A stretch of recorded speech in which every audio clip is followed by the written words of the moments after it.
ఆంధ్రప్రదేశ్లో టాటా పవర్ 5,350 కోట్ల పెట్టుబడితో 800 మెగావాట్ రెన్యూవబుల్ ఎనర్జీ ప్రాజెక్ట్స్ ని ప్రారంభించింది. కర్నూలు పత్తికొండలో 400 మెగావాట్ సోలార్ ప్రాజెక్ట్, అనంతపూర్ కనేకల్లో 400 మెగావాట్ విండ్ ప్రాజెక్ట్, మొత్తం 3,642 ఎకరాలు. సోలార్ కోసం 2,700 ఎకరాలు, విండ్ కోసం 760 ఎకరాలు. మంత్రి నారా లోకేష్ శంకుస్థాపన చేసిన ఈ ప్రాజెక్టులు రాష్ట్ర భవిష్యత్తుకి ఎందుకు కీలకం తెలుసుకుందాం. ఇప్పుడు ఆంధ్రప్రదేశ్ లో కొత్త పరిశ్రమలు వేగంగా వస్తున్నాయి. వీటికి 24 గంటల విద్యుత్ అవసరం. బొగ్గుతో విద్యుత్ జనరేట్ చేస్తే కాలుష్యం, ఖర్చు ఎక్కువ. అందుకే ప్రభుత్వం క్లీన్ ఎనర్జీపై ఫోకస్ పెడుతుంది. తక్కువ కాలుష్యం, తక్కువ ఖర్చుతో దీర్ఘకాలం విద్యుత్. ఈ ప్రాజెక్ట్ లో భాగంగా పత్తికొండలో వేలాది సోలార్ ప్యానెల్స్ ఏర్పాటు చేస్తారు. సూర్యకాంతి ప్యానెల్స్ మీద పడగానే అందులో ఉన్న silicon cells DC power generate చేస్తాయి. ఇప్పుడు విండ్ ప్రాజెక్ట్ కనేకల్లో భారీ విండ్ టర్బైన్స్ ఏర్పాటు చేస్తారు. గాలికి బ్లేడ్స్ తిరిగినప్పుడు షాఫ్ట్ ద్వారా కనెక్ట్ అయిన జనరేటర్ రొటేట్ అయి విద్యుత్ ఉత్పత్తి చేస్తుంది. సోలార్, విండ్ ఈ రెండింటి నుంచి జనరేట్ అయిన కరెంట్ ని నేరుగా పరిశ్రమలకి పంపలేం. ఈ కరెంట్ తక్కువ వోల్టేజ్ తో ఉంటుంది కాబట్టి ఇన్వర్టర్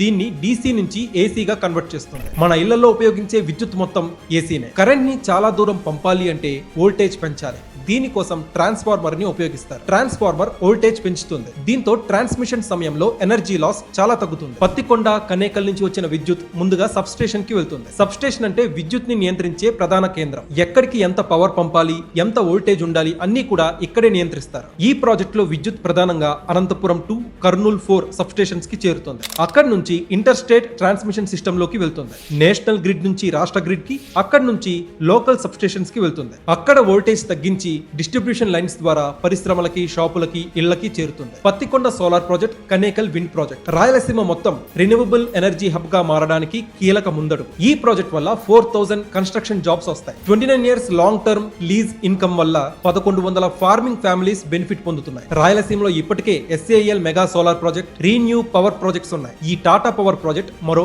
యాడెడ్ అడ్వాంటేజ్. అసలు ఆంధ్రప్రదేశ్ లో మొత్తం క్లీన్ ఎనర్జీ ప్రాజెక్ట్స్ ఎలా డెవలప్ చేస్తున్నారు, ట్రాన్స్మిషన్ లైన్స్ ఎంతవరకు పూర్తయ్యాయి అనే టాపిక్ పై ఆల్రెడీ వీడియో చేశాను. ఆ వీడియోని రిలేటెడ్ వీడియోలో అటాచ్ చేస్తాను, ప్లీజ్ వాచ్. అండ్ ఓవరాల్ గా రాయలసీమలో ఈ టాటా పవర్ ప్రాజెక్ట్ ఇన్వెస్ట్మెంట్ పై మీ అభిప్రాయం ఏంటి? కామెంట్ సెక్షన్ లో పంచుకోండి. Please like, share and subscribe.